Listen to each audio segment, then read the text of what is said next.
again. My name is Emily. I'm a storyteller and I am here in my isolated fairy tale castle and I'm going to tell you some stories. Now, in the last story I told you the story about the three witches. The witches were spinning wool, turning it from the fluffy stuff that comes straight off the sheep into the wool that you might use to knit. You can spin wool, but you can also spin flax into linen. Pretty much any fibre can be spun, except possibly straw. But I'm going to tell you a story about someone who did manage to spin straw, and not just spin it, but turn it to gold. Now, once upon a time, there was a miller. The miller had one daughter, and she was very good at spinning. Her yarn, it was always even, and she could spin so fast as lightning. And the miller, being a little bit of a boastful man, well, he started to say his daughter was so good at spinning, she could spin straw into gold. And well, word has a way of travelling. And as it travels, it gets more and more embroidered. And so by the time the word got all the way to the home of the king, well, people were saying that the miller's daughter had a magic gift, that she could turn straw into gold with just a spinning wheel.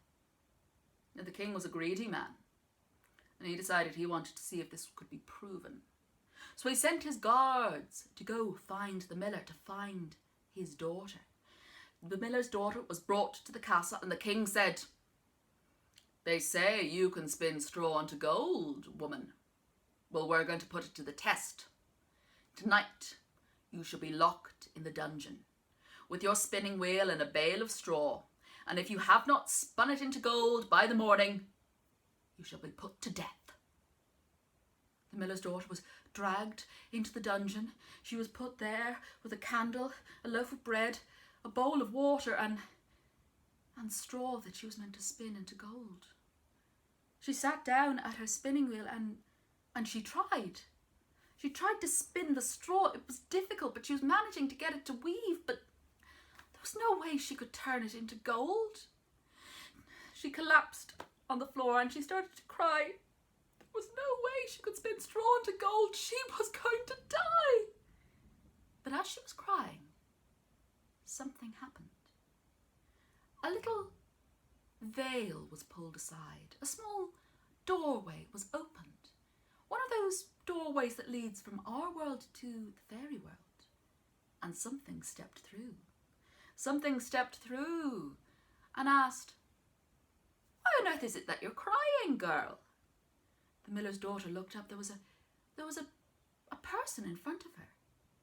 And even though it had 2 arms, 2 legs, a head, and all the usual bits, she could tell that this person wasn't quite human. Now, she should have known to be careful, but she was so upset. She said, "I have to spin straw into gold, and if this straw is not turned to gold by the morning, I shall die. I would give anything." "Oh, anything, girl? Well, I can spin straw into gold, no bother. But you see, I can't do it for free. You will have to give me something." Anything, said the girl. "Well, what about one of those tears from your eye? You have so many of them, I'll just take one." The girl nodded, and the little creature, it stretched out a finger and took a tear from her eye, and then it sat down to work. It sat down at the spinning wheel and it began to spin, spinning straw into gold. And the girl, while she watched, she tried to see how it was done, but the whirring of the wheel seemed so soothing, and her eyes began to grow heavy, and at last she fell asleep. When she woke up in the morning, the little person was gone, and so was the straw. In its place was gold. And when the king came, he was delighted with what he saw. The girl was given a beautiful dress and a fine breakfast, but the king was still greedy. He said, "Girl, tonight you shall spin 2 bundles of straw, and if they are not turned to gold by the morning, you shall be put to death." And again, the girl was locked up in the dungeon with a little bit of food, water, her spinning wheel, and 2 bundles of straw. She began to cry again because there was no way she could turn this into gold. She cried and she cried, And again that little doorway was opened, that veil was pulled aside, and the creature stepped out. And it said, "Oh, hello again. What are you doing sitting on the floor crying?" And she said, "I have to spin straw into gold again, and this time there are 2 bundles of straw. Please, please, will you help me? I will give you anything. I'll give you another tear from my eye." The little thing said, "Oh no, I don't want another tear from your eye. I already have one of those. I'll take a kiss from your lips, and then I'll spin the straw to gold." The woman, she was more than happy. She gave a kiss from her lips to the little creature. It sat down and it began to work away. And again, just as the previous night, the spinning of the wheel seemed so soothing that she found herself fast asleep. And when she woke up, the creature was gone, the straw was gone, and gold was in its place.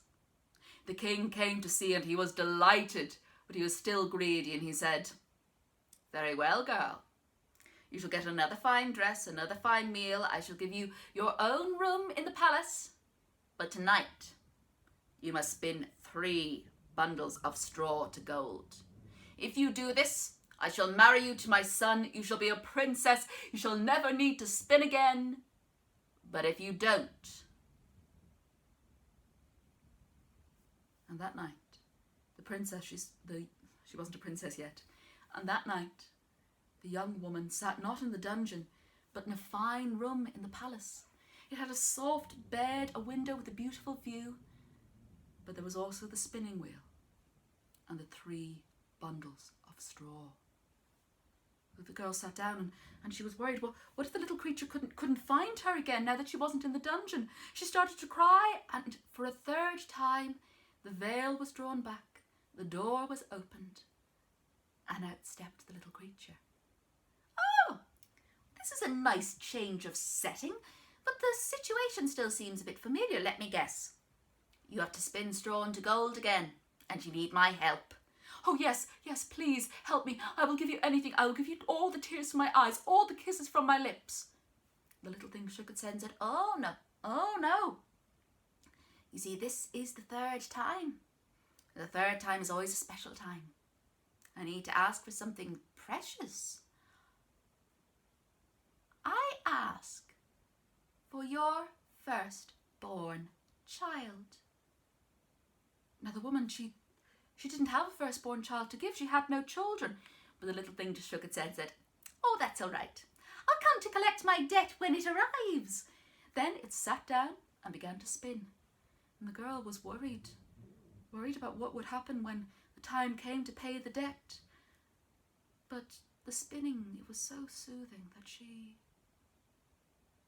fell asleep. And when she woke up on the soft bed, there were 3 piles of gold and no straw to be found. The king came in, he saw the gold and said, "There shall be a wedding." And indeed, the miller's daughter was married to the king's son. She became a princess. But she was also worried about what would happen when the little thing came to take its price, to call in its debt. And indeed, that time did happen. For the princess, she had a baby. She was not happy with the news, though. She cried when she held the baby, but these weren't tears of joy. She held her baby, hoping that if she held tight enough, maybe the creature couldn't take it away.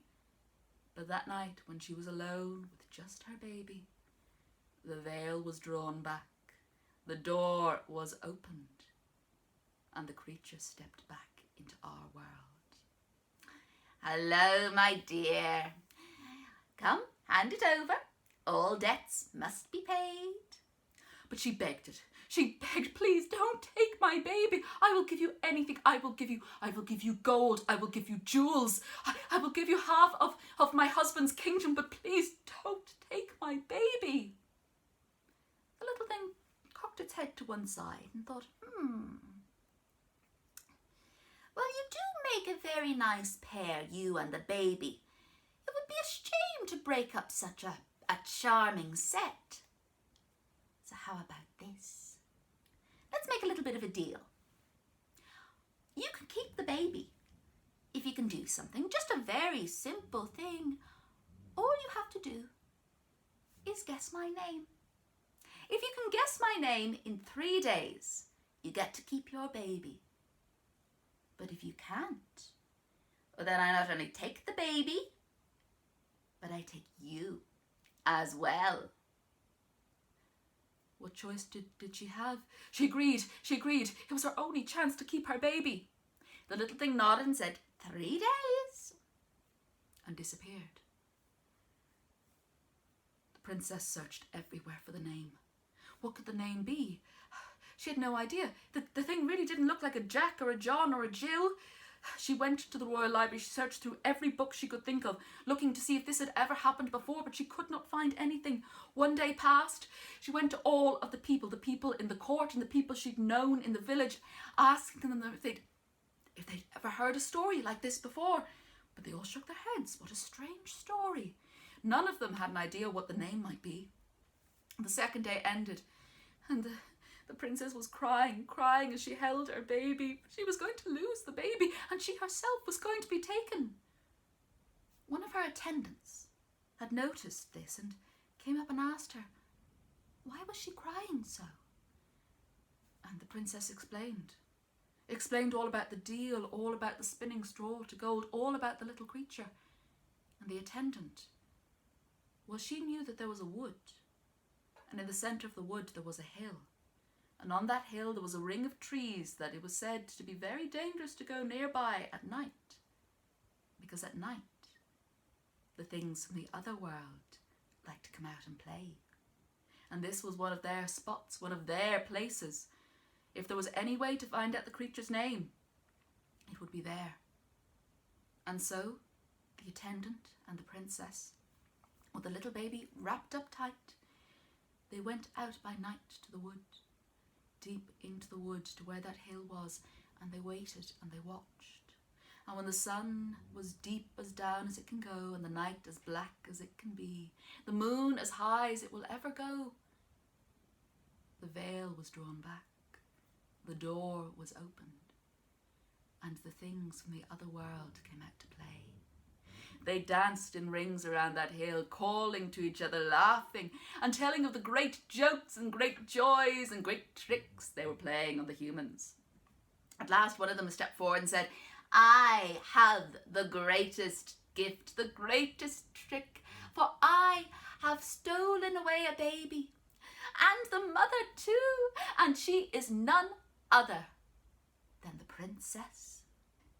The other creatures, they oohed and they ahed, but then one asked, but where is the baby? Where is the princess? The little thing said, well, I don't have them right now, but you see the mother, she has to guess my name before the sun rises. She had 3 days, 1 is gone, 2 is gone, 3 is nearly up, and I will claim my prize, for she will never guess that my name is Rumplestiltskin. Now once the attendant, the princess and the baby, who was asleep, heard this, they rushed back to the castle. They knew the name Rumplestiltskin. They waited. Soon enough, the creature came to claim its prize. It walked in through the veil, through the magic door, and said, well, princess, 3 days is up. Guess my name, or come with me. Now the princess put on a bit of a show of trying to think about names. What could it be? What could it be? And at last she said, well, I don't suppose that your name is Rumplestiltskin? The creature was horrified. It stamped one foot and it stamped the other, and each stamp left a crack in the floor, and it said, very clever, very clever. You found out my name. I'll give you a gift. Consider it a blessing on your child for having such a clever mother who has out-tricked me. It came close to the baby and looked down at it and said, you will be clever. You will be smart. You will be forever telling stories. And then it vanished. Now this was a strange blessing to put on a child, Because as the child grew up, people, particularly certain teachers, were always saying to it, don't be smart. Don't be clever. Stop telling stories. And they said it as if those things were bad. The child knew it had a gift. And it grew up. And when it became an adult, that child was clever. That child was smart. And that child was forever telling stories. And I hope that you out there will follow their example. Be smart, be clever, and tell stories. Goodbye.